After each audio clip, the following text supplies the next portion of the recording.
ঘটনাটা হচ্ছে কি 2015 সালের ঘটনা।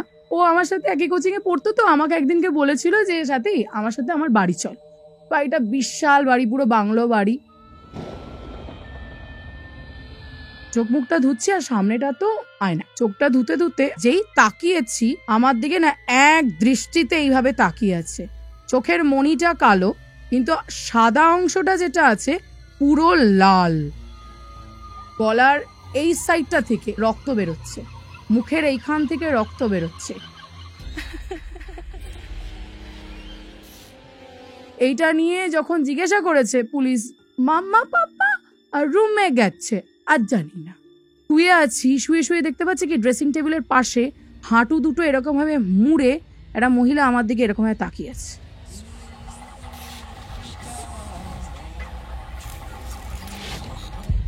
$15 মিনিটস একটা মানুষ টানা বাথরুমে ফোন করে বলছে, কাকু আমার বাবা জেলে গেছে।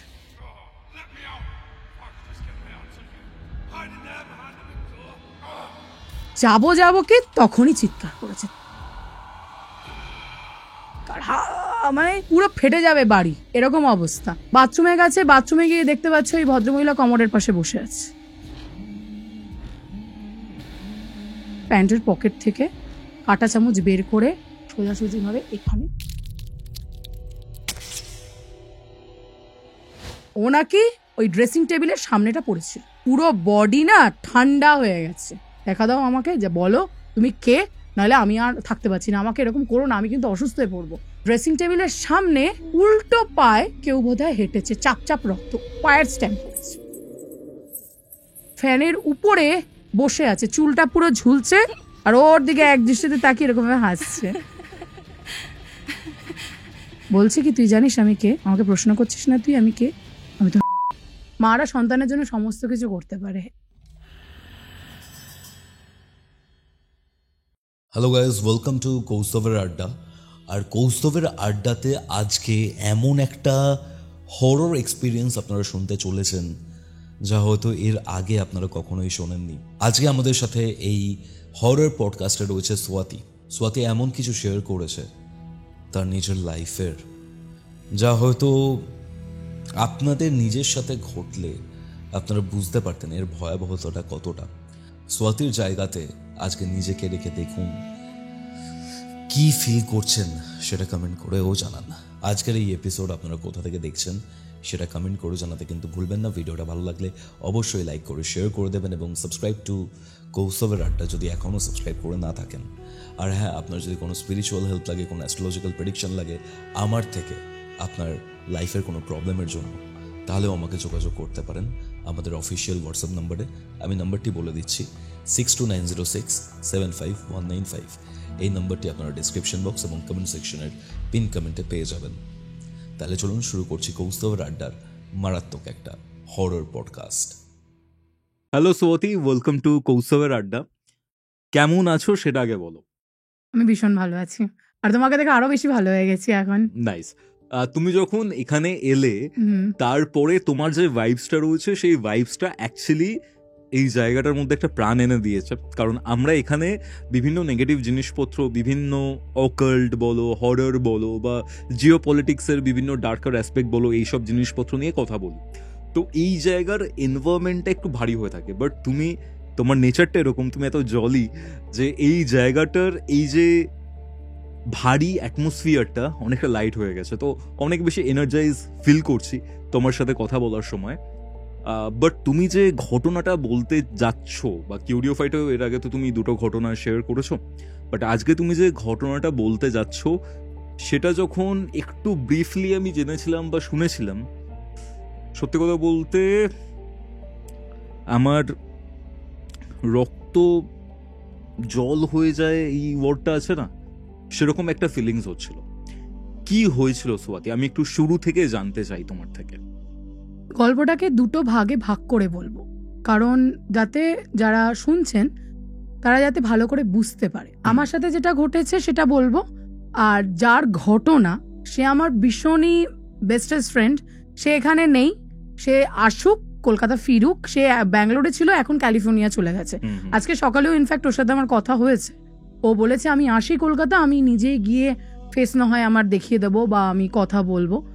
ওর মাকে ঘিরে এই গল্পটা, ছোট থেকে বড় হয়েছে একলা, আর যা হয় জীবনে মর্মান্তিক কিন্তু খুব স্টেডি। ওকে দেখে আমিও অনেকটা ইন্সপায়ার্ড হয়েছি যে একলা মানুষ কিভাবে লড়লো অতগুলো লোকের সাথে, তারপরে এত কিছু ঘটনা ঘটেছে পরপর, কিন্তু হ্যাটস অফ টু হেম। আর মা হয়ে মারা সন্তানের জন্য সমস্ত কিছু করতে পারে, এভরিথিং। মারা গিয়েও করতে পারে, আর থাকলে তো কোনো কথাই ওঠে না। আজকে অনেক মারা শুনবে, অনেক ছেলেমেয়েরা শুনবে। আমি মায়েদের, প্রত্যেকটা মায়েদেরকে সম্মান জানাতে চাই, তার সাথে সাথে এটাও বলতে চাই যে ছেলেমেয়েরা, যাই না মারা সবসময় তো সারা জীবন তো কোনো মানুষ স্টে করে না, যতদিন থাকবে মা অ্যাটলিস্ট শ্রদ্ধা করো, ভালোবাসো, আর সম্পর্কটাকে ভালো মতন করে রাখো। অনেকে তো ছেড়ে চলে যায়, দেখে না, একটা খারাপ লাগে জিনিসটা, কিন্তু ঠিক আছে, fine, he is inspire for me. মানে তুমি যখন এই জিনিসটা বললেন আমি কিছুটা রিলেট করতে পারছি একটাই কারণে, সেটা হচ্ছে ধরো বিভিন্ন কাজের মধ্যে আমরা থাকি, মা সকালে বিকেলে ফোন করে একসাথে, এখন তো আর থাকা হয় না। তো অনেক সময় কি হয়, ব্যস্ততা, এতটাও ব্যস্ত হওয়া ঠিক নয় হয়তো, বাট হয়তো ফোন ধরতে পারলাম না, বা ফোন ধরলেও খুব তাড়াতাড়ি ফোনটাতে কথা বলে আমি রেখে দিলাম। তুমি যখন কথাটা বললে আমি রিলেট করতে পারলাম আমার মায়ের সাথে, যে হ্যাঁ এখন কমিউনিকেশনটা অনেকটা কমে গেছে, কাজে ব্যস্ত, মাও আমার অফিসে যায়। তো ঠিক বলেছো, যতক্ষণ আমরা একসাথে রয়েছি বা এই পৃথিবীতে একসাথে রয়েছি, মা জিনিসটা খুব স্পেশাল হয়। আর আমি সত্যি বলতে গেলে অন ক্যামেরা হয়তো আমার চোখ থেকে জল চলে আসবে, আমার মা আছে, আমার মায়ের সাথে আমার অনেক সময় অনেক খারাপ ব্যবহার করেছি, আজকে বিয়ে হয়ে গেছে ঠিকই, কিন্তু মা যে কি জিনিস না, যখন দূরে থাকে ছেলেমেয়েরা তখন মায়েরও কষ্ট হয়, ছেলেমেয়েদেরও কষ্ট হয়, সেটা আর কিছু বলা যায় না।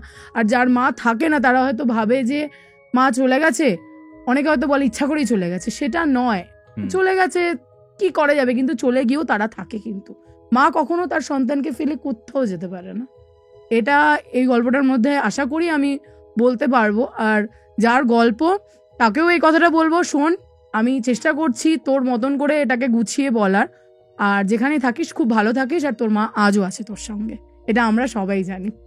কি হয়েছিল ঘটনাটা হচ্ছে কি 2015 সালের ঘটনা। আমি আরও একসঙ্গে একই কোচিংয়ে পড়তাম, ওর নামটা রিভিল করবো না, ওর নাম আমি ধরে নিলাম না হয় আকাশ।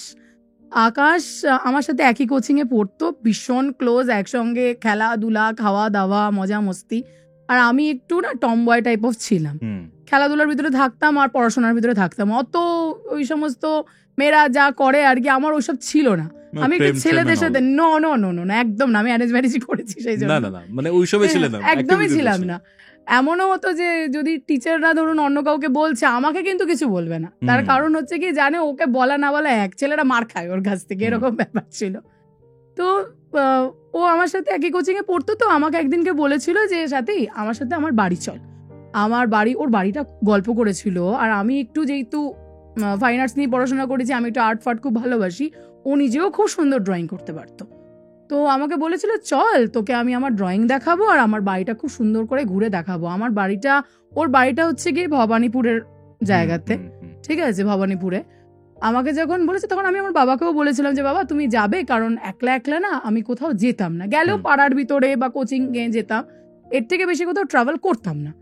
তখন বাবা বলেছে ঠিক আছে নিয়ে যাবো তোকে। এবার বাবা আমাকে দিয়ে বাবা একটা কাজে চলে গেছে, এবার আমি ওর বাড়িটা ঘুরে দেখছি, বাড়িটা বিশাল বাড়ি, পুরো বাংলো বাড়ি, বিরাট বড় বড় রুম, ঠিক আছে।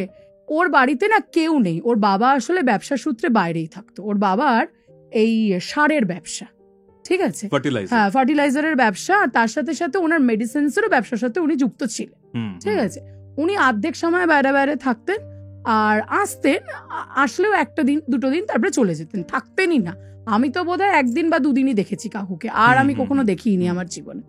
তো তারপরে ও যখন নিয়ে গেছে আমাকে, ও তো দেখাচ্ছে যে দেখ খুব সুন্দর অপূর্ব বাড়িটা, কিছু বলার নেই, এরকম বাড়ি মেনটেনেন্স করাও যেরকম তার সাথে সাথে বাড়িটার রং মানে পিসফুল, এনভায়রনমেন্টে এত পিসফুল যে ভেবে বোঝাই যাবে না কিছু। তো গেছি, ঢুকেছি যখন কৌস্তভ, সঙ্গে সঙ্গে আতরের গন্ধ, এবার আমি ভাবছি কি আতরটা হয়তো কেউ মেখেছে, হতেই পারে হয়তো, কারণ আমিও আতর ব্যবহার করি, আমি সেন্ট ইউজ করি না, আতর ব্যবহার করি, কিন্তু হালকা, কারণ আতরের গন্ধ কিন্তু খুব উগ্র হয়, সেই কারণে না হালকা আতর ব্যবহার করি। আর আতরের গন্ধটা ঢুকে পেয়েছি তো আমি অতটা বুঝতে পারিনি, তখন তো ছেলে মানুষ, 15 বছর বয়স, ঠিক আছে, আমি বুঝতেই পারিনি সেই জিনিসটা। খুব ভালো লাগছে, এসি চালিয়ে দিয়েছে, আর হলরুমটা বিশাল বড়, এনভায়রনমেন্টটা খুব পিসফুল। ওর বাড়িতে 2টো লোক, একটা হচ্ছে গিয়ে ওর চাকর আর একটা হচ্ছে গিয়ে ওর অ্যাটেন্ডেন্ট আর কি, ওকে যে পুরোপুরি দেখভাল করে। চাকরটার মাঝ বয়সী, অল্প বয়সীও বলবো না আবার বেশি বয়স্কও বলবো না, ওই হবে 40 ইয়ার্স হবে লোকটার বয়স। আর ভদ্রমহিলার একটু বয়োজ্যেষ্ঠ, ধরে রাখো 60, যে টেক কেয়ার করে। ভীষণ ভালো, এত ভালো ব্যবহার, সত্যি ওর বাড়িতে ও যে মানুষ হয়েছে ওদের জন্যই ভালোভাবে মানুষ হয়েছে, ইনক্লুডিং ওরা শিক্ষিতও ছিল, ওকে পড়াতেও পর্যন্ত ছোট বয়সে বেশ পুরো ওরাই পড়িয়েছে যেটা আমি জানি। তখন হয়তো আরো কম বয়স ছিল ছোট থেকে। এবার আমি তো আতরের গন্ধটা না বাড়ছে, আস্তে আস্তে করে বাড়ছে। আমি বসেছি, বসে বসে তো ওর ছবি আঁকা দেখছি, তার সাথে আমি বললাম আমার একটু নোটসও লাগবে, একটু নোটস আমি এক্সচেঞ্জ করবো ওর থেকে। আমি বলছি আমি নোটসগুলো সমস্ত নেবো, তুই দে। ও বললো ঠিক আছে তুই বস, আমি আসছি। ও ওপরে চলে গেছে, ওপর থেকে নেবেছে, নাবার পরে আমি বসেছি, বসে বসে ওর ছবিগুলো দেখছি, আঁকাগুলো।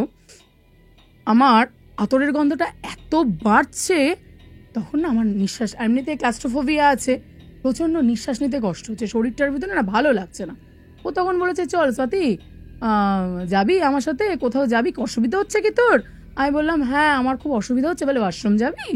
বললাম হ্যাঁ যেতেই পারি, চল না আমাকে একটু ওয়াশরুম নিয়ে, ভালো লাগছে না আমার। ও বললো তাহলে এসি অফ করে জানলা খুলে দিই, তাহলে নিশ্চয়ই তোর ভালো লাগবে। আমি বললাম না আমি একটু ওয়াশরুম আগে যাই, তারপরে ব্যবস্থা কর। ও বলছে চল তুই ওপরে চল, নিচতলাতে যাস না, ওরা ব্যবহার করে ওয়াশরুমটা, ওর অ্যাটেন্ডেন্টরা। আমি বললাম ঠিক আছে চল। এবার ওপরে গেছি, ওপরের রুমটা দরজাটা খুলেছে, 4টে কর্নার তো রুমের, 3টেতেই জানলা আছে, 3টে কর্নারেই জানলা আছে।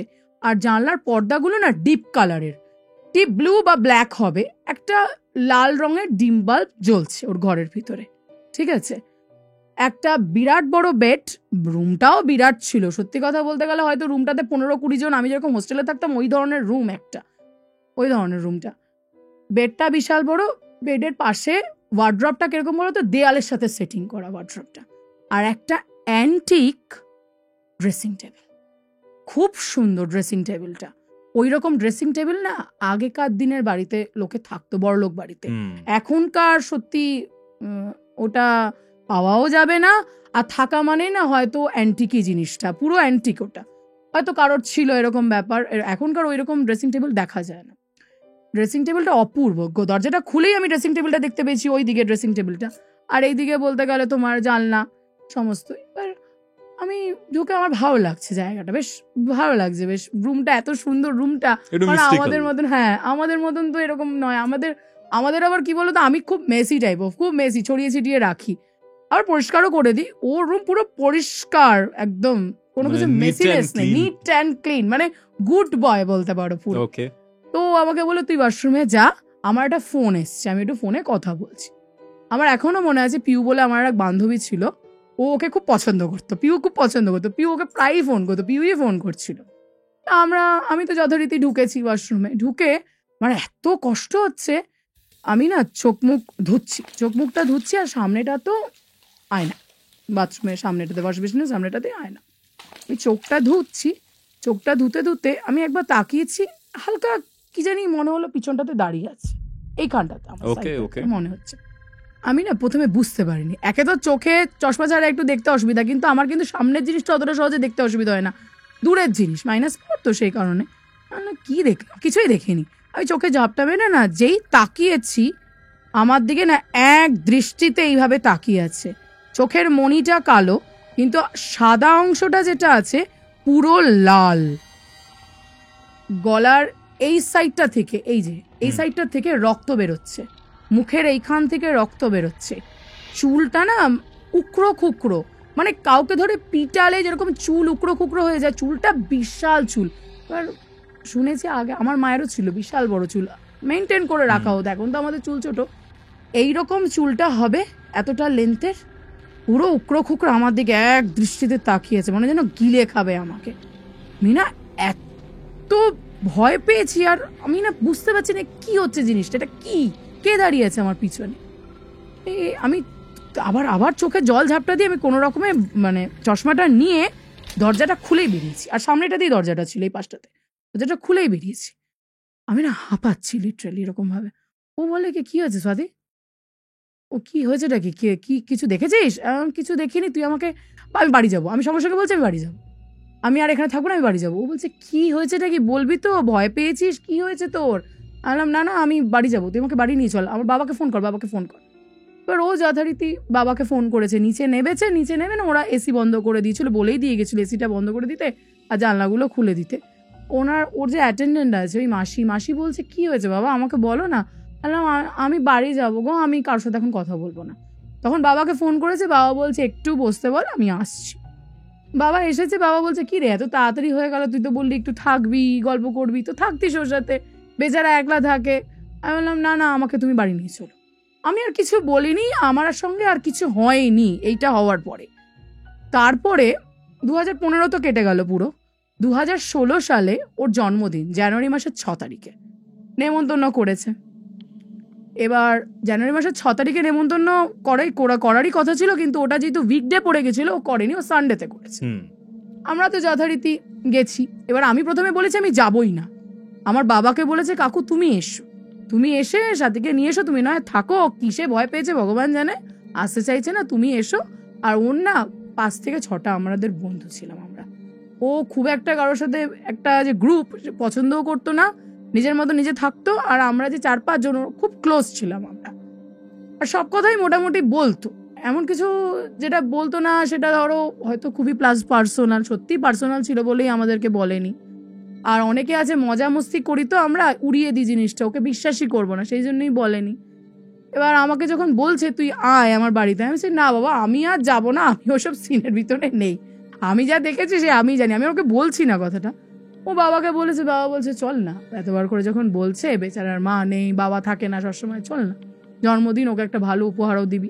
ঠিক আছে চলো, গেছি। এবার আমার এক বন্ধু আছে সুদীপ নামে, সুদীপ একটু মোটা সোটা, একটু হেলদি, লম্বা, 6 ফুটের কাছাকাছি হাইট, ওর সাহসী, ওর কোনো ভয়ভীতি নেই, কোনো রকম অত পাত্তা দেয় না, সবসময় চেইন স্মোকার, এখনো স্টিল সুদীপ চেইন স্মোকারই রয়ে গেছে, কোনো চেঞ্জ নেই ওর ভিতরে, কন্টিনিউয়াসলি স্মোক করে চলেছে। আর ওর জন্য এসিও বন্ধ করে দিতে হয়েছে, কারণ স্মোকিং এর জায়গাতে অসুবিধা হবে, সেই কারণে এসি বন্ধ করে দিতে হয়েছে। তো আমরা গল্প করছি, ওর পেয়েছে বাথরুম, সুদীপের, বলছে ওয়াশরুম যাবো। স্বাতি তুই যাবি? পেয়েছে তো পেয়েছে, আমাকেই বলছে স্বাতি তুই যাবি? আমি বললাম না আমি যাবো না, কারণ হচ্ছে গিয়ে আমি যাবোই না, ওপরে আমি যাবোই না, আমি তার বলছি না। তখন বলছে যে কেন, চল না। এবার আমার বাবা না ভেতরে ঢোকেনি, বাবা বলেছে আমি আমার বন্ধুর বাড়িতে থেকে যাচ্ছি, তুই থাক, আমাকে ফোন করবি, একসঙ্গেই তো মেট্রো ধরে সব যাবো, ওরা এক এক করে নামতে থাকবে, কেউ নামবে ধরো গীতাঞ্জলিতে, কেউ নামবে ধরো গড়িয়া, তো আমরা এক এক করে নেমে যাবো, তোকে নিয়ে আমি চলে যাব, আমি বাইরে যাচ্ছি, তো ওদের ভিতরে আমি কি করব বলতো। আর আমার বলে না যে বিনা পারমিশনে মেহমান হয়ে আমি ভাল লাগে না, আমি বাবার বন্ধুর বাড়ি চলে যাচ্ছি, বেশি দূরেও ছিল না আমার বাবার বন্ধুর বাড়িটা, তো চলে গেছিল। আমি বলছি আমি যাব না সুদীপ, আমি কিছুতেই যাব না। ও বলে চল না, কি হয়েছেটা কি, আমি তো যাচ্ছি তোর সঙ্গে। বললাম না আমি যাব না, কিছুতেই যাব না। ও বলে ঠিক আছে আমি একলাই যাচ্ছি, ওকে বলে দিয়েছে, ও উঠেছে, ও উঠে বাথরুম গেছে। 15 মিনিট হয়ে গেছে, আসছে না সুদীপ। এবার 15 মিনিটস একটা মানুষ টানা বাথরুমে, ওটা ন্যাচারাল তো আমার মনে হয় না। হ্যাঁ এবার যদি অন্য কিছু হয়ে থাকে সেটা হতেই পারে। এবার আমরা বলছি কি হলো, আমার তো, আমি তো জানি, আমি বুঝতেই পারছি কিছু একটা, হ্যাঁ গল্প আমি বুঝতেই পারছি জিনিসটা গন্ডগোলটা। একজন বলে কি হয়েছে বলতো এতক্ষণ ধরে বাথরুমে, ওর কি সমস্যাটা হলো? আমি যাই না, যার তো আমাকে আর বলিস না। বলে চল না সাথী দেখে আসি, যে পাচ্ছে আমাকেই বলছে। বললাম না আমি যাব না। কিন্তু আকাশ কিন্তু স্পষ্ট আমার দিকে তাকিয়ে কন্টিনিউয়াস, আমি যতবার আকাশের দিকে তাকাচ্ছি ততবার কিন্তু আকাশ আর চোখে আমাকে দেখে যাচ্ছে। যেই আমি ওর দিকে তাকাচ্ছি ও কিন্তু ঘুরে যাচ্ছে, ও বুঝতে পেরেছে যে আমি কিছু একটা দেখে ফেলেছি বা বুঝতে পেরেছি, সেই জন্য কিন্তু ও চাইছে আমি বলি। কেন বলো তো, আমার মনে হচ্ছিল আমি বা কেউ যদি বলতাম আমরা, তাহলে হয়তো ওর এক্সপিরিয়েন্সটা বা যা কিছু হয়েছে সেটাও আমাদের তখনই বলতে পারতো, হ্যাঁ কনফেস করতো। কিন্তু বলছে না, কারণ ও চাইছে আমরা কিছু বলি। আর ওর একটা ব্যাপার কি বলতো, ও নিজে থেকে তোমাকে কিছু বলবে না, এমনি ঠিক আছে, কিন্তু নিজের কোনো, যতক্ষণ না তুমি খুঁচিয়ে জিজ্ঞাসা করবে বা যতক্ষণ না তুমি বলবে ততক্ষণ ও কিছুতেই বলবে না। এখনো ওরকমই রয়ে গেছে, কিছুতেই বলে না।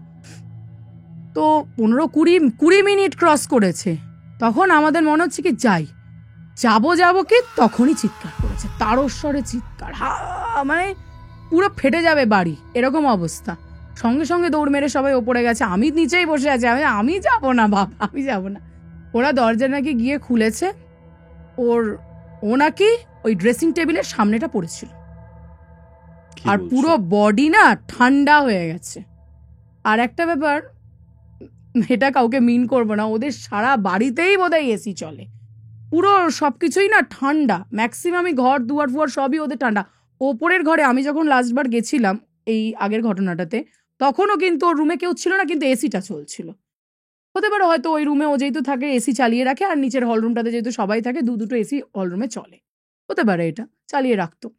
এবার ওরা তো চিৎকার করে বলছে, এই স্বাতী নিচ থেকে জল নিয়ে আয়, নিচ থেকে জল নিয়ে আয়, ও অজ্ঞান হয়ে গেছে, সুদীপ অজ্ঞান হয়ে গেছে।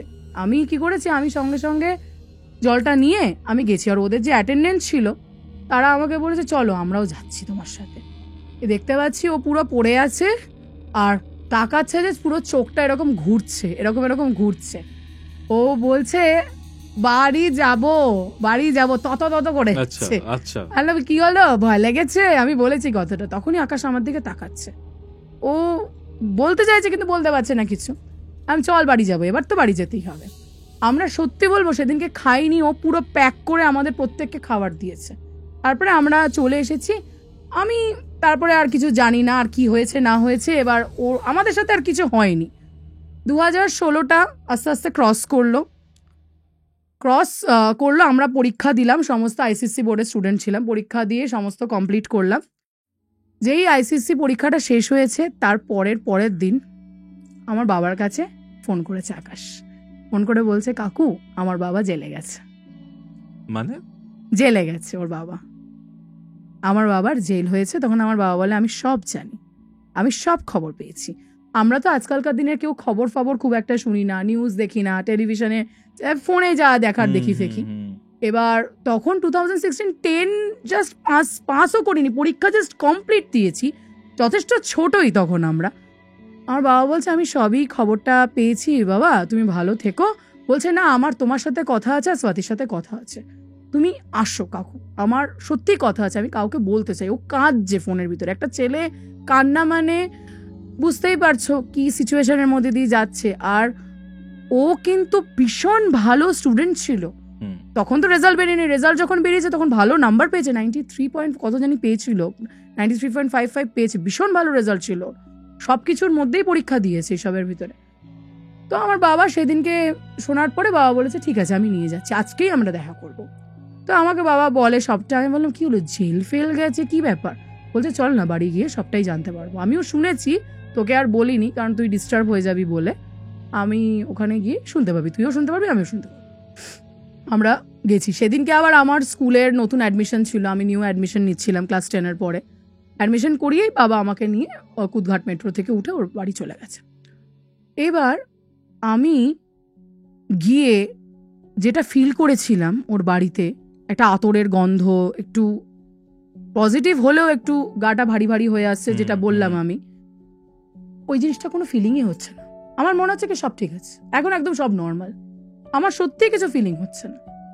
ও তখন বসে আমার বাবাকে বলছে কাকু আমার যখন 7 বছর বয়স তখন আমি এই বাড়িতে এসেছি, তার আগে অবধি 2 বছর বয়স থেকে 7 বছর বয়স অবধি কিন্তু অতগুলো বছর আমি আমার মামা বাড়িতে কাটিয়েছি। আমার এইটুকুনি খালি মনে আছে যে আমার বাবাকে আর আমার মাকে, ওর মায়ের চেহারাটাও মনে নেই, 2 বছর বয়সের বাচ্চা কি চেহারা মনে থাকবে। ওর আর একটা জিনিস হচ্ছে কি ওর মা কিন্তু ছিল না, আমরাও জানতাম না কি হয়েছিল ব্যাপারটা, আমরা ভেবেছি হয়তো মারা গেছে বা ডিভোর্সি। ওর মায়ের ব্যাপারে কিছু বলতো না, বাবার ব্যাপারেও খুব একটা, ধরো 1-2 বার যদি বাবার ব্যাপারে বলেও থাকে যে বাবা আমাকে এটা এনে দিয়েছে ওটা এনে দিয়েছে, মায়ের ব্যাপারে কিছু বলতোই না। আমরা জানি ওর মা নেই, কিন্তু বলেছে আমার মা নেই, ব্যাস। এর থেকে বেশি কি হয়েছিল না হয়েছিল অত জিজ্ঞাসা করিনি, কারণ কোনো মানুষকে জিজ্ঞাসা করা মায়ের ব্যাপারে স্পেশালি ওটা খুব ইমোশনাল একটা জায়গা, সেই কারণে আর আমরা ডিস্টার্ব করিনি, সেনসিটিভ খুবই সেনসিটিভ ব্যাপারটা। তখন ও যখন বলছে কথাটা যে ওই কটা বছর আমি আমার মা বাড়িতে কাটিয়েছি, আর আমার এইটা খালি মনে আছে যে আমার বাবা আর আমার মা বেডরুমে ঢুকলো, বেডরুম মানে কিন্তু ওই বেডরুমটা যেখানে আমিও ঢুকেছিলাম, ওই বেডরুমটা যেখানে ওটা ওরই এখন বেডরুম আর কি, ঠিক আছে, তখন হয়তো আমার বেডরুম ছিল, আর বেডরুমটার সামনেটাতেই না একটা বিশাল বড় করিডোর, করিডোরটাতে খেলাধুলাও করা যাবে, নর্মাল আমরা বড়রাও খেলতে পারবো, এত বড় জায়গাটা। তো ওর মনে আছে ওই করিডোরটার ওখানে বসে একটা লাল রঙের ফুটবল, আগে ফেরিওয়ালারা নিয়ে আসতো না লাল নীল রকমের ফুটবলগুলো, ওই ফুটবল নিয়ে ও খেলা করছে নিজের মতন নিজে। ওর বাবা আর ওর মা ঢুকে গেল, তুমুল ঝগড়া হচ্ছে, তুমুল অশান্তি হচ্ছে। ও বলেছে আমার মা না একটা লাল রঙের নাইটি পরেছিল, এটা ওর মনে আছে, আর দেখেছে যে ওর বাবা তারপরে বেরিয়েছে, আর কিছু ওর মনে নেই। ও যখন উঠেছে তখন ওর দিদার বাড়িতে ছিল, দিদার কোলে ছিল, এইটুকুনি খালি মনে আছে। 2 বছর বয়সের, 2 বছর বয়সে একটা স্মৃতি, আর কিছু জানে না। তারপরে শুনেছে ওর মা চলে গেছে, আর ইনক্লুডিং এইটা নিয়ে যখন জিজ্ঞাসা করেছে পুলিশ ওকে যে তোমার মা কোথায় বা কিছু, বলছে মাম্মা পাপা রুমে গেছে, আর জানি না, অতটাও বোধহয় বলেনি যতটা ও বলছে আর কি। তো এবার যাই হোক, এটা শুনলাম আমরা, শোনার পরে তখন আমার বাবা বলছে তারপরে আসো, তারপরে বলো আমাকে ব্যাপারটা।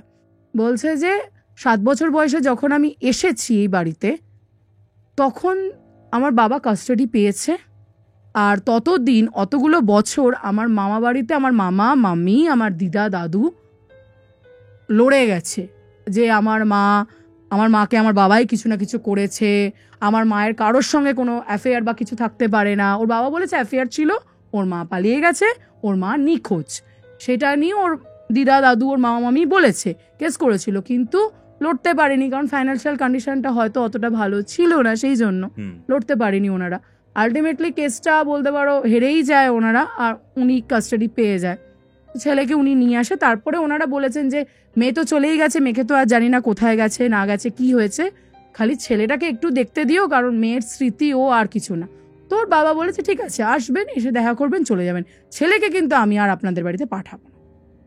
ঠিক আছে, তো ছেলে আর তারপর থেকে ওই 7 বছর বয়সে যে এসেছে, তারপরে আর যায়নি কখনো।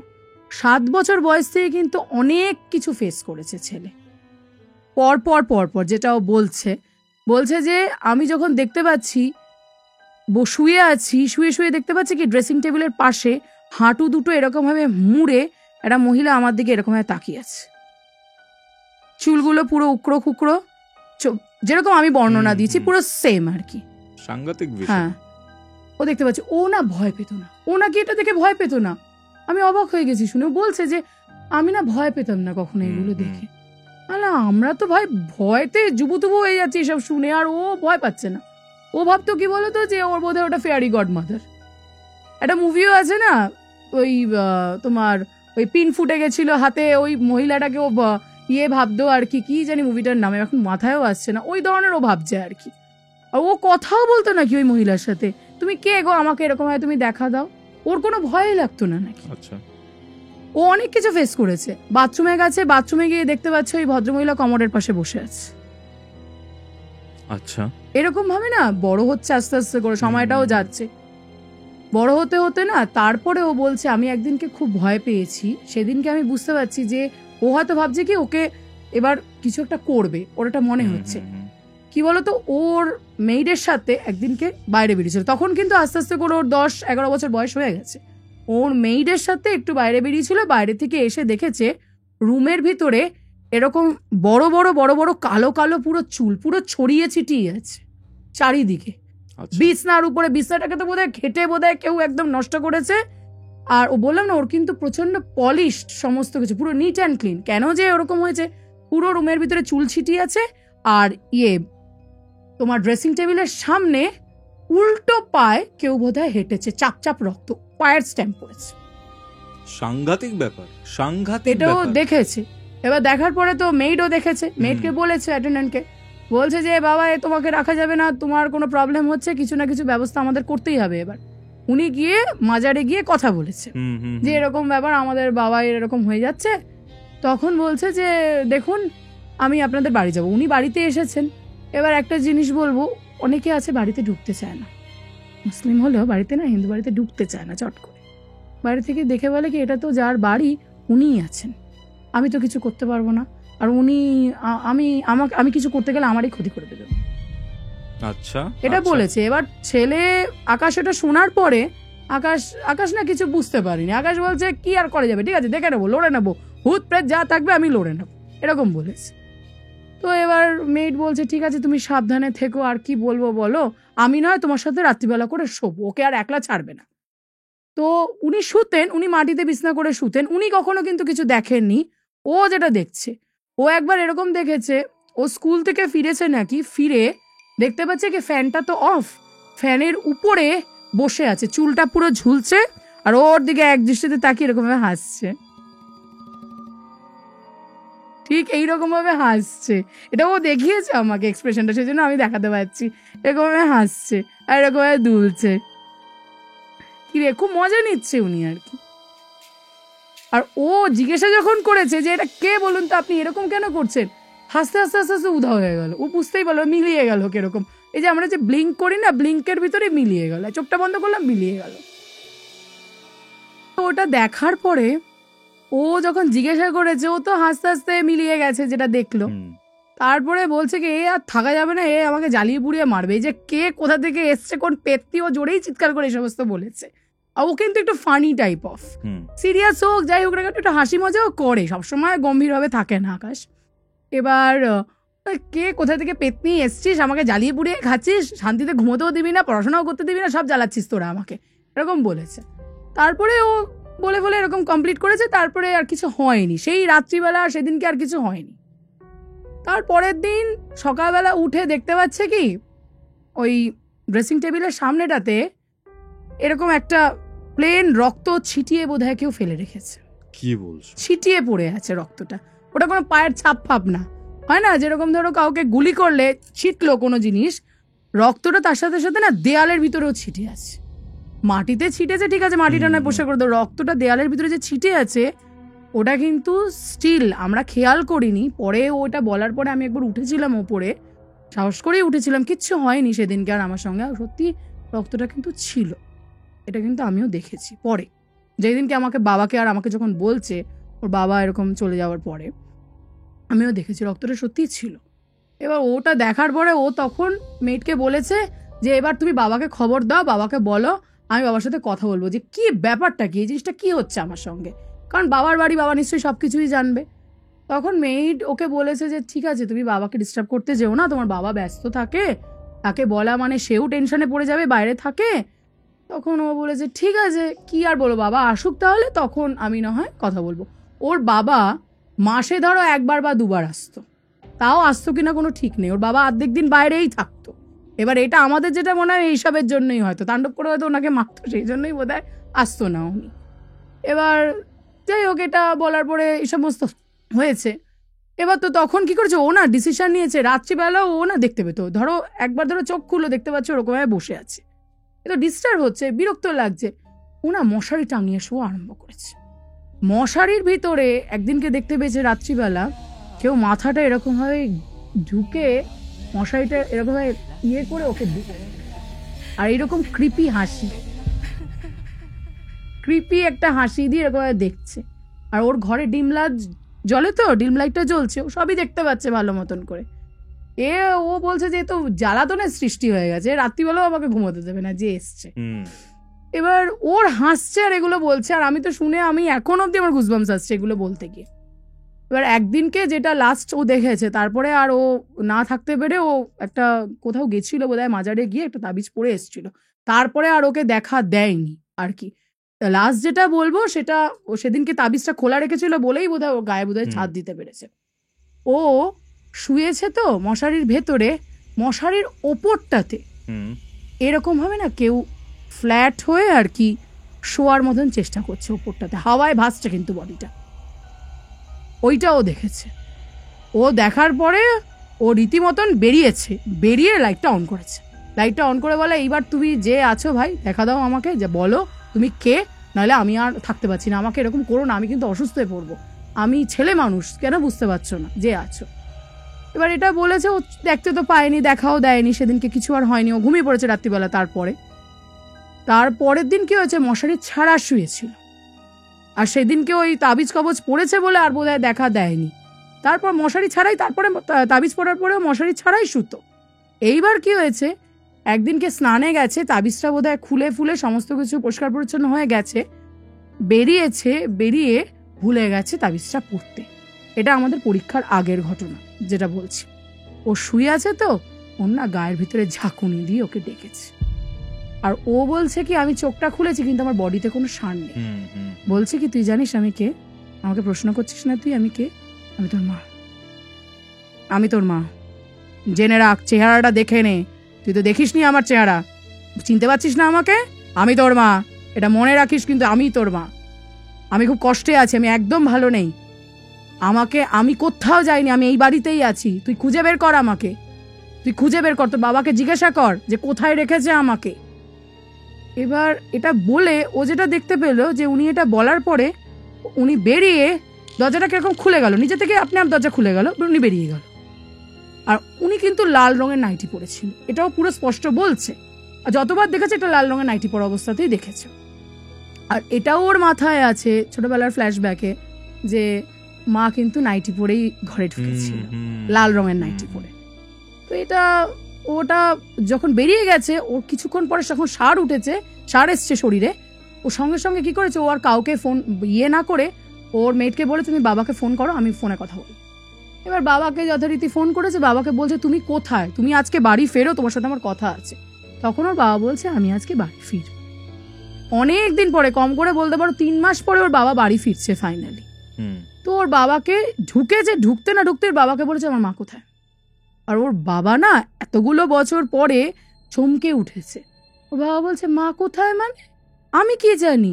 বলছে তুমি আমার মাকে কোথায় রেখেছো বের করো, আমি জানি তুমিই করেছো আমার মাকে কিছু, তুমি। তখন উনি বলছেন দাঁড়া, আমি এখন সবে এসছি, আমাকে এখন বিরক্ত করিস না, তুই একটু বোঝ জিনিসটা, আমি তোর মাকে কিচ্ছু করিনি, তোর মা নিজেই চলে গেছে, ওনার একটা অ্যাফেয়ার ছিল একটা লোকের সাথে, উনি চলে গেছেন, তারপরে তোর মাকে প্রচুর খুঁজেছি, পেপার সব জায়গাতে ছাপানো হয়েছে তোর মায়ের ছবি, কিন্তু তোর মাকে পাওয়া যায়নি। তো আমি কি করবো, আমি কি আমার ওয়াইফকে কিছু, নিজের বউকে আমি নিজে কিছু করবো? এরকমভাবে উনি ইমোশনাল ব্ল্যাকমেল করছে ছেলেকে।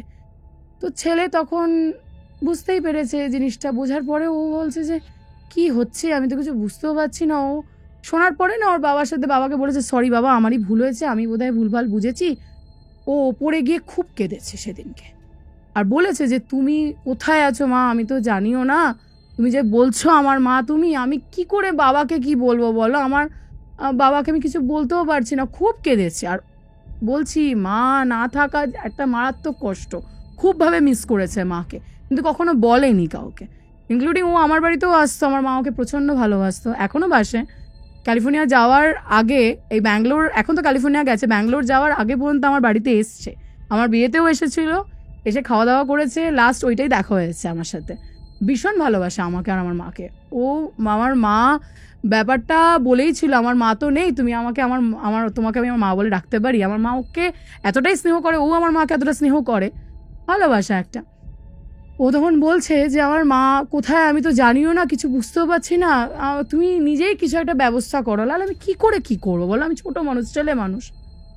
তারপরে আর কিছু হয়নি, সামহাও আর কিছু ওর সাথে কিছু ঘটেনি। আমাদের তখন পরীক্ষা শুরু হয়ে গেছে, পরীক্ষা একটার পর একটা পরীক্ষা আমরা দিয়েছি, কমপ্লিট করেছি। কমার্সের স্টুডেন্ট ছিলাম আমরা, লাস্ট দিনই ইকোনমিক্স পরীক্ষা ছিল আমাদের। ইকোনমিক্স পরীক্ষাটা দিয়ে ও বাড়ি চলে যায়। ও আমার সাথে স্কুলে পড়তো না, কোচিংয়ে যেহেতু পড়তো আমার সাথে কথা হতো। হ্যাঁ 2016 এটা ঘটনাটা। তোমরা তখন ক্লাস 12 দিয়েছো 2016তে? না ক্লাস 10 দিয়েছি, আইসিএসসি তো বলছি। না ক্লাস 10 এ তাহলে কমার্স কি করে হচ্ছে ডিভিশন? আমাদের আইসিএসসি যেহেতু বোর্ড, আমাদের ক্লাস 9 থেকে ডিভিশনটা হয়ে যায়, আইসিএসসি বোর্ডের 9 থেকে ডিভিশন হয়ে যায়। আমরা কমার্স নয়তো সায়েন্সে তুমি নিয়ে নিতে পারবে। এবার ওটা হওয়ার পরে ও যখন বলছে, তখন বলতে গেলে এবার বলছে যে ব্যবস্থা করো, নয়তো আমি কিছু করতে পারবো না। পরীক্ষা কমপ্লিট হয়েছে, ইকোনমিক্স পরীক্ষা আমরা দিয়েছি, লাস্ট পরীক্ষা ছিল আমাদের। এবার ইকোনমিক্স পরীক্ষা যেদিনকে শেষ হয়েছে তার পরের দিন ও না একলা ঘরে ঘুমোচ্ছিল, পরীক্ষা শেষ হয়ে গেছে, চাপ নেই, একদম ফ্রিলি হবে কথা বলবো, ঘুমাবো। ও আমার এখনো মনে আছে, আমার ফোনটা যেহেতু খারাপ হয়ে গেছিল, আমার বাবাকে ফোন করেছিল একবার যে সাথে কি করছে গো কাকু, ব্যস্ত আছে? বাবা বললো না ব্যস্ত নেই, কথা বল। তো আমি কথা বললাম, বলার পরে বললো যে আজকে বিকেলে মিট করবো, হ্যাঁ তোর সাথে, আর গল্প করবো। বললাম ঠিক আছে গল্প করিস না হয়, এখন ঘুমোচ্ছি আমি। তো বলার পরে ও ঘুমিয়ে পড়েছে। তখন আমার মনে আছে 12:10 নাগাদ ও আমাকে ফোন করেছে দুপুরবেলা। তারপরে যে ঘুমোতে গেছে সেদিনও তাবিজটা পড়ে ঘুমায়নি, হয়তো ভুলে গেছে পড়তে বা কিছু। ওর এসে ওকে যথারীতি ঝাঁকুনি দিয়ে কি দেখবি আমার সাথে কি ঘটেছে, আমার সাথে দেখবি, চোখটা বন্ধ কর, আজকে তোকে দেখাবো কি ঘটেছে আমার সঙ্গে। ও চোখটা যেই বন্ধ করেছে পুরো ফ্ল্যাশব্যাকটা দেখতে পাচ্ছে। ও বসে বসে ফুটবল নিয়ে খেলছে, ওর বাবা মা ঢুকে গেল ঘরের ভিতরে। ঢোকার পরে যথারীতি ওর বাবার সাথে তুমুল ওর মায়ের অশান্তি হচ্ছে, তুমুল অশান্তি হচ্ছে ফাটাফাটি। উনি বলছেন আমি বুবুনকে নিয়ে বাড়ি চলে যাব, আমি আর এখানে থাকবো না, তুমি একলাই থাকো, তুমি তোমার পয়সা, তুমি তোমার সমস্ত কিছু নিয়ে থাকো, আমার কিছু যাই আসে না, আমার পয়সারও দরকার নেই, ছেলেটার জন্য একটু টাকা পাঠিয়ে দিও, ওকে পড়াশোনা করাবো, এটাই যথেষ্ট, আমার কাউকে লাগবে না। উনি বলছেন না তোমাকে এখানেই থাকতে হবে। করতে করতে করতে করতে এতটাই হাইপারলিভাবে বেড়ে যায় ঝগড়াটা, ওর বাবা ওনার প্যান্টের পকেট থেকে কাঁটা চামচ বের করে সোজাসুজিভাবে এখানে গেঁথে দেয়, আর উনি ওইখানেই পড়ে যায়, পড়ে একদম নির্মম একটা হত্যা আর কি। তারপরে যেটা দেখেছে সেটা আমরা সবাই জানি, ওর বাবাও বেরিয়ে এসে ওকে সবার আগে ক্লোরোফর্ম দিয়ে আর কি অজ্ঞান করেছে। সেজন্য ও বলছে না আমার কিছু মনে নেই, খালি আমি দেখেছি বাবা এরকম বেরিয়েছে আর আমার কিছু মনে নেই এই ঘটনাটা। ওর মাকে ওর ওই বাড়িটার পিছনের, ওদের বাড়ির সব ঠিক ছিল, বাড়ির পিছন দিকটাতে 3টে পরিত্যক্ত বাথরুম কেন থাকবে লোকের বাড়িতে? পরিত্যক্ত বাথরুম, সেই বাথরুমের ভিতরে নিয়ে গিয়ে মাটি খুঁড়ে পুরোপুরিভাবে পুঁতে দেয়, চাপা দিয়ে দেয়। তারপরে ওর মা এত খোঁজাখুঁজি করা হয়েছে, কেউ খুঁজেই পায়নি, কারণ এই জিনিসটা আইডিয়াতেই আসেনি যে ওটার ভিতরে। আর উনি যেহেতু বললাম সারের ব্যবসা করতো, উনি খুব সুন্দর করে ওখানে গাছ পুঁতে ফেলেছে, ওই হ্যাঁ, আর বড় বড় বেশ ভালো ভালো কোনো ওই বাড়িতে হয়তো কোনো গাছে হয়তো এত সুন্দর ফুল ফোটেনি যতটা ওনার ওখানে ফুল ফুটেছে ওই জায়গাটাতে, কবরটার উপরে কি সুন্দর থোকা থোকা গোলাপ ফুল, অফ সিজনে পর্যন্ত গোলাপ। তুমি ভাবো জিনিসটা, ওইটাও দেখতে পাচ্ছে যে মাকে পুরো পুঁতেছে, চাপা দিয়েছে। তারপরে কি ও যখন দেখেছে, ও তখন দেখে চোখটা যখন খুলেছে তখন বডিতে সার ফিরে এসছে। ও দেখতে পাচ্ছে কি কালো রঙের একটা ছায়া চারিদিক দিয়ে ঘুরছে, ওর খাটের চারিদিক দিয়ে ঘুরছে। ও দৌড়ে উঠে লাইট অন করেছে, লাইট অন করেই মেয়েটকে চিৎকার দিয়ে ডেকেছে। মেয়েট এসছে, মেয়েটকে বলছে কি তুমি পুলিশে খবর দাও, পুলিশে খবর দাও, বাবাকে কিচ্ছু জানাবে না, আমি যা করার করবো। এবার দেখো তখন তো আমাদের 16 বছর বয়স হয়ে গেছে, যথেষ্ট বড়ই হয়ে গেছি আমরা। আবার পুলিশকে খবর দিয়েছে, পুলিশকে পরিচয় দিয়েছে, পুলিশ তো বলেছে পুরোনো কেস হিস্ট্রি ঘাটলে পেয়ে যাবেন যেটা জানার, আপনি আসুন আর আমি প্রমাণ দেবো এখানে কি হয়েছে না হয়েছে। উনি এসেছেন, উনি বলছেন। এবার সেই মুহূর্তে কি হয়েছে, সেই দিনকে ওর বাবাও এসেছে। ওর বাবা না কিছু বলার চান্সই পায়নি, পুলিশই বলেছে দাঁড়ান আমরা যেটা করছি সেটা করতে দিন। ওর বাবা বলছে করছো কেন, বলছে দাঁড়ান আমরা যেটা করছি করতে দিন। কঙ্কাল পাওয়া গেছে ভেতর থেকে। মানে কি বলবো, মানে অসাধারণ একটা ঘটনা। মানে কঙ্কালটা পাওয়া গেছে যে কৌস্তভ, ওখানে দাঁড়িয়ে ও যেভাবে কেঁদেছে না, ও যখন বলছে জিনিসটা আমাদেরকে, আমি তখন নিজে বলছি যে ভাই এরকম করিস না। বলছে কি মা নিজের বিচার নিজে করেছে স্বাতী, আমি ছেলে হিসেবে কিছুই করতে পারলাম না রে। আমি কি করেছি তার জন্য, আমি কিচ্ছু করতে পারিনি। আর ওর বাবাকে জেলেও নেওয়া হয়েছে, আর ওর বাবা স্বীকারও করেছে যে আমি করেছি জিনিসটা। ব্যাপারটা ওর মায়ের ছিল না, ওর বাবার ছিল, ওর মায়ের বান্ধবীর সঙ্গে এক্সট্রা ম্যারিটাল অ্যাফেয়ারটা, সেটা উনি নিতে পারেনি। সেটা উনি কেন, যে কোনো কেউ নিতে পারবে না, প্ল্যানিং করেই মেরেছিল, নয়তো পকেটে কেউ কাঁটা চামচ বা আর এটাও পরবর্তীকালে ও জানতে পেরেছে পাড়াপড়শির কাছ থেকে, যে পাড়াপড়শিরা সবাই বলেছে, পাড়ার লোকেরা, যে তোর বাড়িতে একটা ভদ্রমহিলা আসতো, কিন্তু তুই আসার পর থেকে আর ওই ভদ্রমহিলা আসে না। ও পরবর্তীকালে ওই খবরও নিয়েছে, ওই ভদ্রমহিলার কাছে দেখাও করেছে। ভদ্রমহিলা বলেছে তোর বাবা একটা টক্সিক লোক, ওর নিজের বউকেও টিকতে দেয়নি, আমাকেও টিকতে দেয়নি। আর উনিও সন্দেহ করেছিলেন যে ওর বউকে মেরেছে কিনা, কারণ উনি না একটা কিছু দেখতে পেয়েছিলেন ওর বাড়িতে। উনি যখন যেতেন তারপরে আশা বন্ধ করে দিয়েছিল যে উনি দেখতে পেয়েছিলেন ওরকম কিছু একটা, সেটা উনি নিজেই বলেছেন। সাংঘাতিক। আমি অ্যাকচুয়ালি কিছু বলার ভাষা পাচ্ছি না স্বাতী। তোমার সাথে আরো অনেক কথা বলার ছিল, অনেক কিছু আরো জানার ছিল, বাট আজকে টাইমের অভাবের জন্য আমরা সেটা করতে পারছি না। ডেফিনেটলি কৌস্তবের আড্ডাতে তুমি এরপরে আবার আসবে, তখন কথা হবে, তখন দেখা হবে। থ্যাংক ইউ ঘটনাটা শেয়ার করার জন্য। আপনারা আজকে যারা যারা এই এপিসোডটা দেখলেন তাদের কেমন লাগলো সেটা কমেন্ট করে জানান। স্বাতীর ঘটনা কি আপনারা আবারও চান সেটাও কমেন্ট করে জানাবেন। আজকের এপিসোডটা কোথা থেকে দেখছেন সেটা কিন্তু কমেন্ট করে জানাতে ভুলবেন না। ভিডিওটা ভালো লাগলে অবশ্যই লাইক করে শেয়ার করে দিন। অ্যান্ড সাবস্ক্রাইব টু কৌস্তবের আড্ডা। আপনারা যদি এরকম এপিসোড আরও দেখতে চান তাহলে আপনার স্ক্রিনে আসা ডান দিকের অথবা বাদিকের বক্সে ক্লিক করুন।